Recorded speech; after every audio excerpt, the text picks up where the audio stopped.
अस्सलाम वालेकुम। कैसे हैं आप सब लोग? उम्मीद है खैर वाफियत से होंगे। हमने लास्ट टाइम एक टॉपिक डिस्कस किया जिसमें हमने एक प्रोग्राम देखा जो आपके सामने अवेलेबल है कि आपने एक प्रोग्राम लिखा सी लैंग्वेज के अंदर जो एक्सेप्ट करेगा टेम्परेचर सेंटीग्रेड में और उसके बाद उसको कन्वर्ट कर देगा किसके अंदर है, आपके पास फ़ारेनहाइट के अंदर।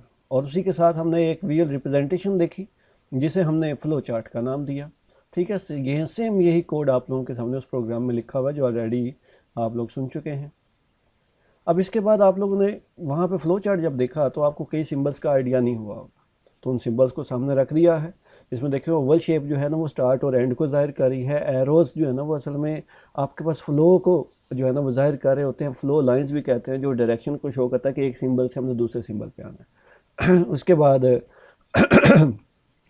आपके पास यहाँ पे इनपुट एंड आउटपुट है। ठीक है, ये आपके पास एक्सप्लेन करेगा कि आप अगर कोई इनपुट ले रहे हो यूज़र से या आप कोई रिज़ल्ट डिस्प्ले करवाना चाहते हो आउटपुट स्क्रीन पे, तो वहाँ पे हम इसका इस्तेमाल करेंगे। सेम ऐसे ही अगर आप कोई कैलकुलेशन करना चाहते हैं, कोई फार्मूला यूज़ करना चाहते हैं, तो प्रोसेस का सिंबल हमारे पास यूज़ होगा। अगर आप कोई डिसीजन लेना चाहते हैं, मतलब कहीं कि किसी चीज़ का रिजल्ट यस और नो आ रहा है, जैसे मैं कहता हूँ जी अगर मार्क्स ग्रेटर देन 33 हैं तो वो पास है, अदरवाइज फेल है, यानी कि कंडीशन एक है लेकिन उसके रिजल्ट्स दो हैं, ये पास है या फेल है। तो वहाँ पे हम डायमंड सिंबल का इस्तेमाल करते हैं जहाँ पे ये मेरे पास कर्सर अवेलेबल है। और अगर आपने 2-3 फ्लो लाइंस को जोड़ना है तो वहाँ पे हम कनेक्टर का इस्तेमाल करते हैं। तो ये इन्हीं सिंबल्स को यूज़ करते हुए हम क्या करते हैं, फ़्लो चार्ट को क्रिएट करते हैं। क्या आज के लेक्चर में भी हमारे पास फ़्लो चार्ट है। अब हमने क्या करना है, आज के दिन में एक और प्रोग्राम हम लोगों ने क्रिएट करना है जिसका नाम क्या है। अगर आप देखें तो ये स्टेटमेंट इसकी क्या है कि आप क्या कर रहे हो, प्रोग्राम बना रहे हो सी लैंग्वेज जिसमें वो वॉल्यूम और एरिया ऑफ स्फीयर कैलकुलेट करेगा और फार्मूला अवेलेबल है। अब इसमें हमारे पास क्या चीज़ गिवन है और क्या नहीं है। देखिए पाई की वैल्यू गिवन है 3.14। अब 4 भी कांस्टेंट है तो हमें पता किस चीज़ का नहीं, आर का, यानी कि हमने अब वो चीज़ इनपुट लेनी होती है जिसका हमें पता नहीं है। ठीक है जी। अब रेडियस हम यूज़र से इनपुट लेंगे, उसके लिए हम टर्बो C++ कंपाइलर को ओपन करेंगे और उसके बाद इसके अंदर प्रोग्राम लिखेंगे। तो मैं यहाँ पे टर्बो को सर्च कर लेता हूँ सर्च बार के अंदर, और ये टर्बो C++ जैसे मैंने क्लिक किया तो वो कह रहा है जी आप इस पर रन कर सकते हैं इसे। तो ये हमारे पास टर्बो C++ है, ओपन हो गया। तो ये कुछ थोड़ा सा स्ट्रक्चर लिखा हुआ है ऑलरेडी। अब इसके अंदर आप में से कई लोगों के माइंड में आएगा तो ये प्रिंट एफ यहाँ पे क्यों लिखी है। हम यहाँ पे इस प्रिंट एफ को पहले अरेज कर देते हैं ताकि आपको याद रहे कि ये प्रिंट एफ है ही नहीं। ठीक है, आप में से कोई ये ना कहे कि ये प्रिंट एफ है। ठीक है, अगर मैं कमेंट भी कर देता हूँ तो यहाँ पे देखें कोई एरर वार्निंग नहीं है। आप इसे रन करते हैं, जब हम इसे रन करेंगे आप गौर करें अब कर्सर आउटपुट स्क्रीन पे कुछ भी नहीं पता चल रहा कि क्या करना है। इसलिए इनपुट लेने से पहले एक प्रिंट एफ देना ज़रूरी है। मकसद ये है कि पता चले कि इनपुट हम ले क्यों रहे हैं और इसमें इनपुट में क्या चीज़ एंटर करनी है। तो अब यहाँ पे मैं क्या कर रहा हूँ, यहाँ पे कोई भी इनपुट हम दे देते हैं। ठीक है, आपके पास देखिए अभी ये सिंपल इज़ दैट।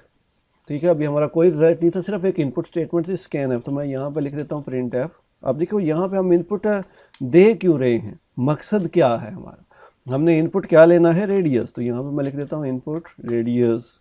थोड़ा सा रिस्पेक्ट देने के लिए लिख देते हैं इनपुट रेडियस प्लीज़, कि जो भी शख्स एंटर करे उसे रिस्पेक्टिव वे में आप कॉल कर रहे हैं कि इनपुट करें रेडियस।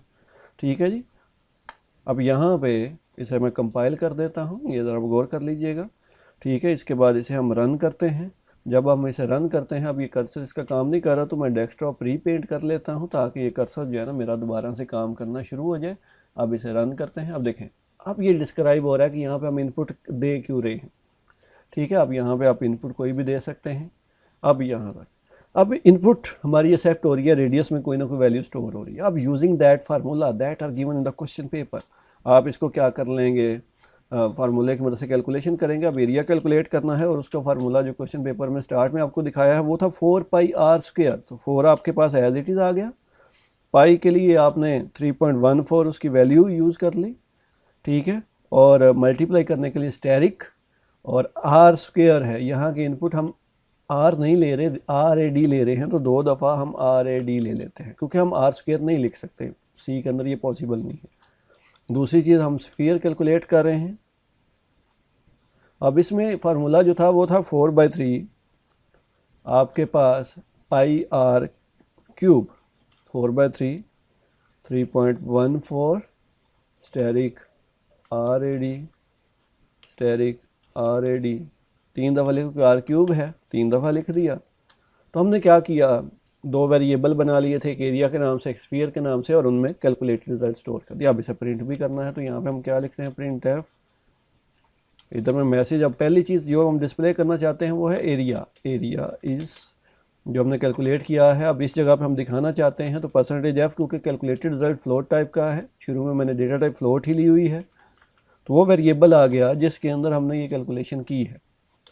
उसके बाद दूसरा रिज़ल्ट आप लोगों के पास क्या है, वॉल्यूम ऑफ स्फीयर, तो मैं इधर में लिख देता हूँ वॉल्यूम ऑफ स्फीयर जो हम कैलकुलेट कर रहे थे, वॉल्यूम ऑफ स्फीयर ये आ गया आपके पास। और इधर भी %f लिखना ज़रूरी है, क्योंकि ये नहीं लिखेंगे तो उस जगह पे वैल्यू दिखाई नहीं देगी ना हमें। डबल कोटेशन लगाना ज़रूरी है अकॉर्डिंग टू सिंटैक्स, फिर कोमा, और आगे वो वेरिएबल जिसमें वो रिज़ल्ट पड़ा हुआ है, तो स्फीयर में पड़ा है, ब्रैकेट बंद, सेमीकोलन। अब इसको हम रन करते हैं। अब देखिएगा ये दोनों रिजल्ट्स आपको एक ही लाइन में देगा। ठीक है जी, ये भी फिर से काम नहीं कर रहा तो मैं इसे डेस्कटॉप रीपेंट कर लेता हूँ ताकि ये हमारा कर्सर प्रॉपरली काम करे। ये आपके पास अब देखें यहाँ पे वो कह रहा है 2 एरर 2 वार्निंग है। अब यहाँ पे अगर आप गौर करें तो ये स्फीयर के स्पेलिंग रॉन्ग हैं। ठीक है, SPHERE था, यानी कि वहाँ पे मैंने क्या लिखा हुआ है, आपके स्पेलिंग सेम होने चाहिए। वहाँ पे देखें आपके पास, इसके हम स्पेलिंग में करेक्ट कर लेता हूँ, SPHERE स्फीयर। ठीक है जी, आप कोई और स्पेलिंग SPSH भी लिख सकते हैं, जो भी आप लिखना चाहें, तो दोनों की स्पेलिंग हर जगह पे सेम होनी चाहिए, SPHERE स्फीयर। और इधर मैंने रिजल्ट जो लिखा है वो भी देखें SPHERE। अब दोबारा से इसे कंपाइल करते हैं, क्या कंपाइल होगा। अब देखें सारे एरर वार्निंग ख़त्म हो चुके हैं। अब इसे रन करते हैं।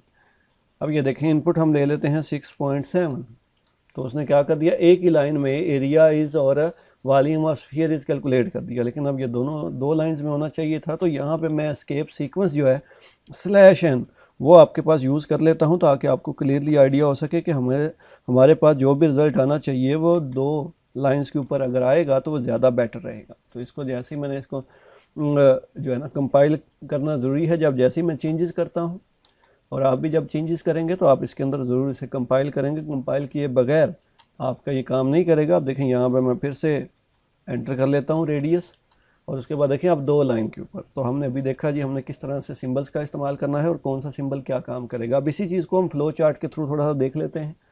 ठीक है जी, ताकि आपको पता हो कि वाकई ही इस तरह से फ़्लो चार्ट बनता है, वो अंडरस्टैंडिंग देता है किसी भी आपके पास प्रोग्राम को। अब देखें सबसे पहले हमने क्या किया, आपका वही प्रोग्राम मैं सामने रख देता हूँ। सबसे पहले काम हमने क्या किया, स्टार्ट किया। अब ये सी बात है, इनपुट ली रेडियस, फिर उसके बाद एरिया कैलकुलेट किया, फिर हमने स्फीयर का फार्मूला से कैलकुलेशन की, फिर हमने एरिया को प्रिंट किया, फिर हमने स्फीयर को प्रिंट किया। यानी कि जिस सीक्वेंस में आपने फ्लो चार्ट बनाया उसी सीक्वेंस में आपका प्रोग्राम बनता है।